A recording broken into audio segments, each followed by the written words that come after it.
What's going on, my people? Welcome back to your seat at the table. Take it. We're gonna be talking about Agatha episode 3 in this video. So strap in and take a listen to what I got to say. Right? Okay. So we have finally reached the Witch's Road. Now, this here road, man, it feels like a pocket dimension to me. Pocket dimension, maybe a pocket dimension, who knows? But the road is, in the comics at least, a gateway to multiple different dimensions. So it is the pocket dimension, in a sense. But we figure out that there is a sigil that has been placed on Wiccan. And we know he's Wiccan because it is obvious. And we don't need to. They're trying to throw you off the scent, right? They're trying to throw you off the scent. You don't want to know, or they're trying to make you think that it's Nicholas Scratch, but really, this is Scarlet Witch's kid, Billy Kaplan, aka Wiccan. Just so you all know. You'll see the blue powers, don't worry. So it is a redaction spell that hides him from the witches themselves, and Wiccan may be a new incarnation of his previous self that is a shard of Mephisto. In the comics, you see, going into the lore a little bit, in the comics, you see, the Fantastic Four had to fight Mephisto, and during this encounter, Franklin Richards, Agatha, figures out that Franklin Richards, the son of Mr. Fantastic and an Invisible Woman at the Fantastic Four, has reality warping capabilities on a universal level. And he is so powerful, in fact, that he resurrects Galactus from the dead at one point, after merging with his futuristic self and becoming ridiculously OP. But anyways, Franklin and his parents are whisked away to the realm of Mephisto, where he's extremely powerful and they're being tortured and everything. And then Doctor Strange shows up and he's like, "Hey, yo, dude, so what's going on here? You seem super powerful. What's that about?" And then it turns out that Franklin's over there, a little sleep battery over there. And then he's like, "Oh man, I gotta break this kid out of here." He breaks the kid out. Franklin's like, "You know what? No." He's just like, no. I don't want to do whatever this is with this bad red man. So then he blasts Mephisto with all this energy and disperses his essence across the cosmos. So shards of his soul are then put out into the world, which then Wanda subconsciously, via her intense reality warping capabilities, grabs 2 shards of these souls and then creates babies for herself and impregnates herself with the shards of those souls. When she gives birth to them, she then forgets and all this other stuff, and then the Avengers get involved, and then she be able to get revenge on them years down the line, which is when we get No More Mutants, all that good stuff, you know what I'm saying? House of M. But this is interesting, because what if Mephisto has something to do with what's going on here? And what if Sacha Baron Cohen shows up? Because Sacha Baron Cohen is playing Mephisto in apparently Ironheart, is the rumor. And Sacha Baron Cohen Mephisto is going to give the Hood, aka that guy from Transformers, whose name escapes me at the moment, or give him the powers of some sort of Mephisto type, which in the comics he gets his powers from Dormammu. But I digress hard. Don't leave the road, people. Whatever you do, don't leave the road. you will get sucked into the ground. The road will eat you up, and you will become part of the dirt. But does Sharon feel like that 70s show mom to anybody else? Because she's feeling very that 70s show mom. She was feeling way more that 70s show mom in the last episode, but in this one, she's kind of more frantic, kind of more like lucid, and kind of more like, not lucid, but it's kind of more like unhinged, you know? She's a little bit more like, what the fuck is going on, you know? Instead of like, I'm goofy Sharon, right? But instead of like getting into the song Sharon, she's a little bit more like, what is happening, Sharon, right?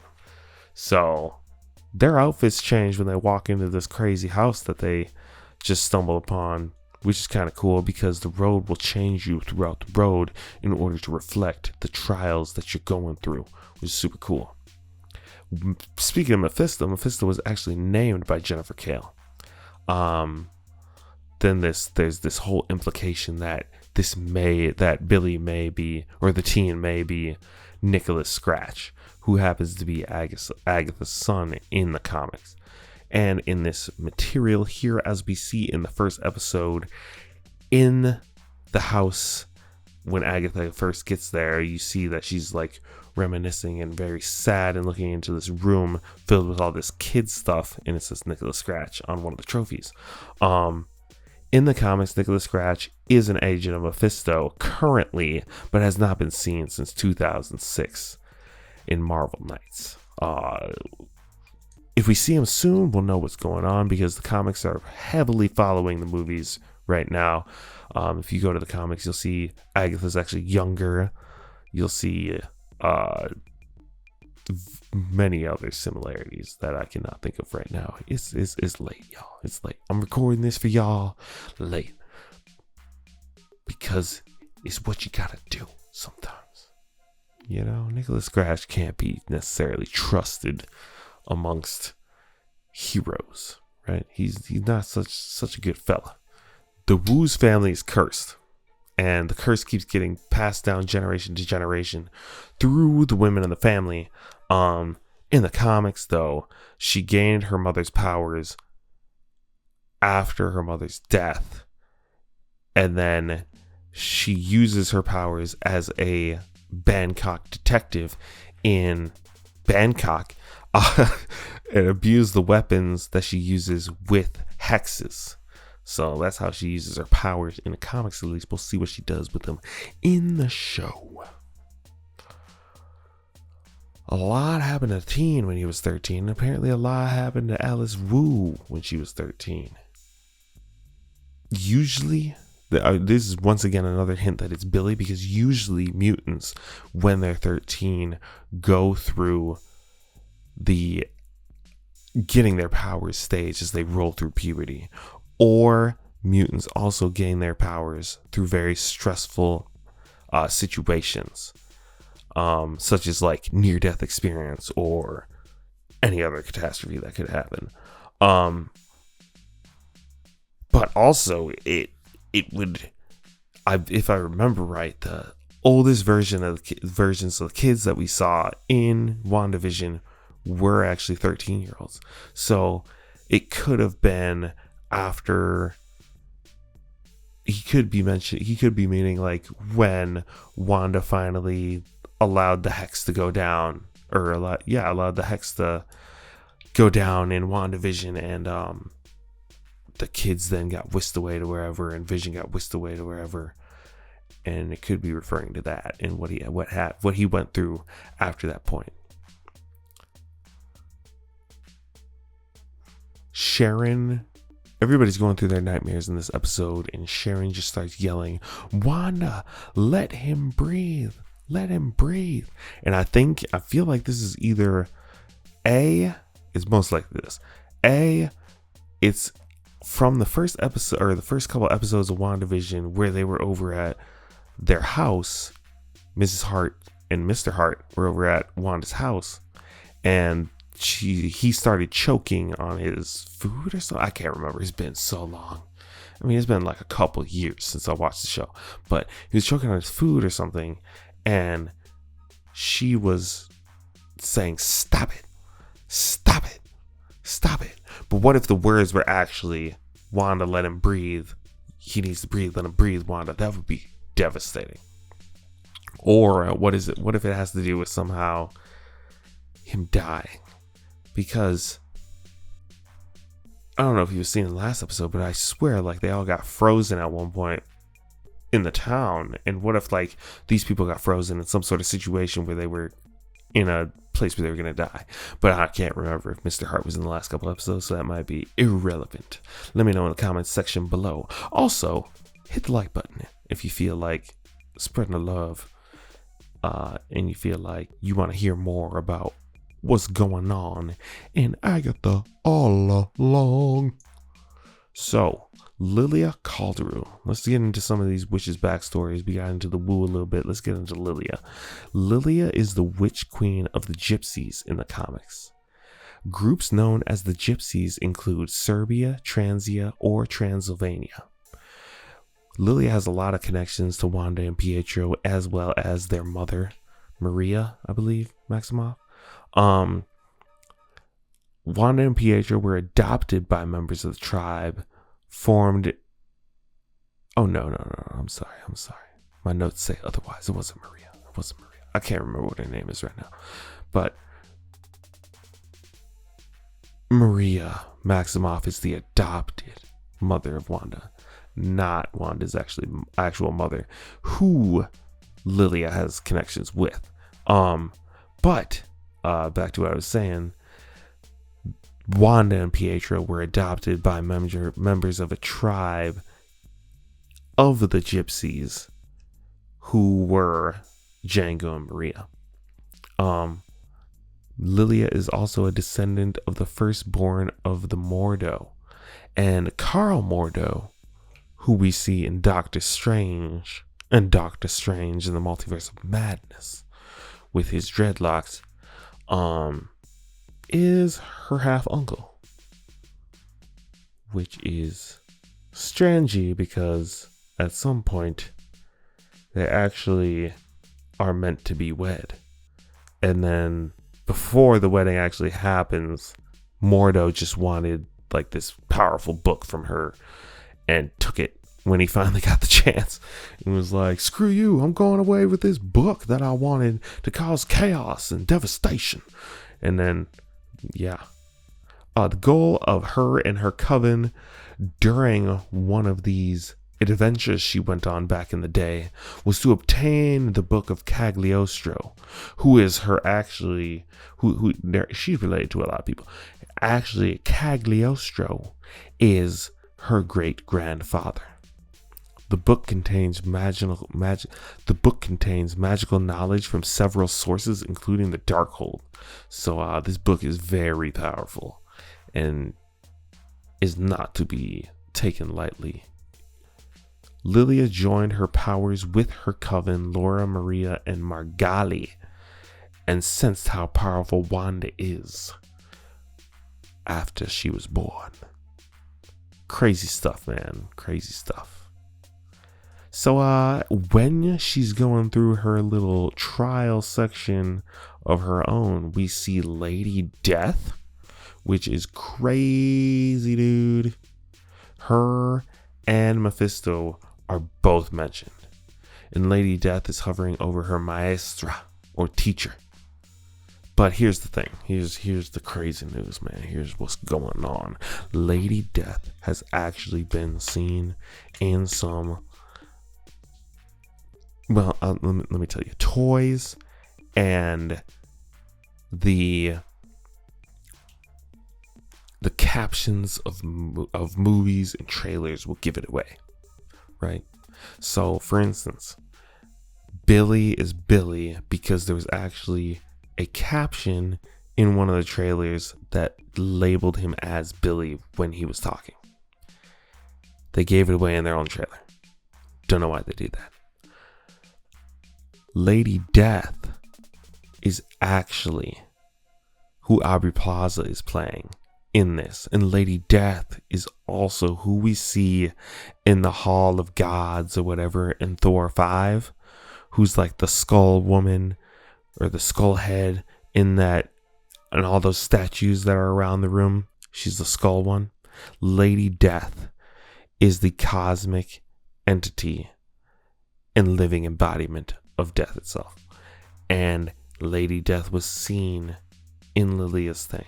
But not only is Lady Death seen there, it's also supposedly Aubrey. So you gotta watch Aubrey and or Rio's mannerisms and the way she's going about stuff, because she's very she's throwing me off. Like, it's just like, it's very much like she's playing with them, right? She's laughing at, oh, we're not even on that. My bad. I done got ahead of myself. I watched these a little out of order. It's okay. Spoiler alert. Moving on. But yeah, watch Rio. And there's a little bit of history there, because you can tell in the first episode they got a little bit of love thing going on. So it's like, what's going on here? What's, you in love with death? And in the comics, let's make it clear. Agatha's not in love with death, but there are two individuals that you know and you might love who are in love with death, and that would be Thanos and that would be Deadpool. Now, Thanos is the jealous type and actually killed Deadpool after making him immortal so that he wouldn't be able to go be with Lady Death. And then he undid that immortality just to kill him. And then Lady Death was like, well, I'm not going to talk to you unless you bring him back, because I really just wanted to talk to him. Whack. That's a whack for Thanos. But Thanos is always trying to please Lady Death. And Deadpool's infatuation just stems from the fact that she actually is obsessed with him, in a sense, which is crazy. But it's interesting because Billy mentions that he needs some sort of crazy apparatus that will heat up the water without actually that's used on meat.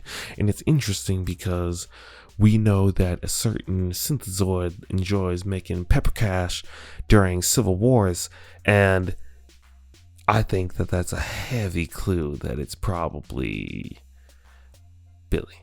But on the same note, what if he's actually living with his comic book counterpart parents, who are not Wanda and Vision?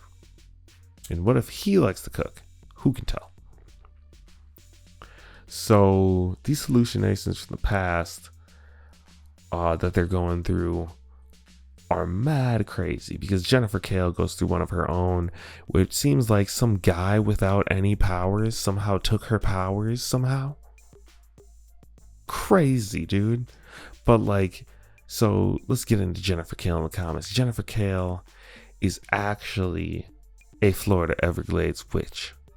And if you've been following us for a bit, and if you've been watching what we've been saying, and you've been understanding what's been going on in the Marvel Universe yourself, you already know there's somebody that resides in the Florida Everglades that protects the nexus of all realities. And his name is Ted. And yes, he is that Ted who was seen in Werewolf by Night. Ted, aka Man-Thing, is one of Jennifer Kale's actual good buddies in the comics. They actually have a psychic link due to their bond of her being like from the Florida Everglades and always being around. So yeah, crazy stuff. Dude, man. All right, let's get to the end of this episode, because bro, Sharon died. What's up with that? Why they gotta kill her like that? What did Sharon do besides go along for the ride for a second? But I mean, like, if you watch the trailer, you could probably figure out that she was gonna live past this moment, because after this, Rio comes out of the ground. So, I mean, then you don't see her again. So it's like, yeah, that makes sense. And Agatha doesn't remember who Sharon is? Or is it just because she's like constantly calling her Mrs. Hart? Who can tell? So I just wanted to mention that Joe Locke, real quick, has been doing a phenomenal job, and I really enjoy his portrayal of Wiccan. And I am excited to see him get some powers and start doing some devastation. Because that man is OP in the comics. But yeah, he's been doing a great job. I really enjoy his portrayal. He's like kind of sassy, kind of like trying to like pushing Agatha's buttons a bit, man. Kind of like pushing back at her, you know? It's kind of cool. So that's all I got for you today. You know, hit that notification bell if you want to make sure you keep seeing when we upload more videos. I don't know why I made that weird noise. Thank you for watching, sticking to the end, and peace out. We'll see y'all next time.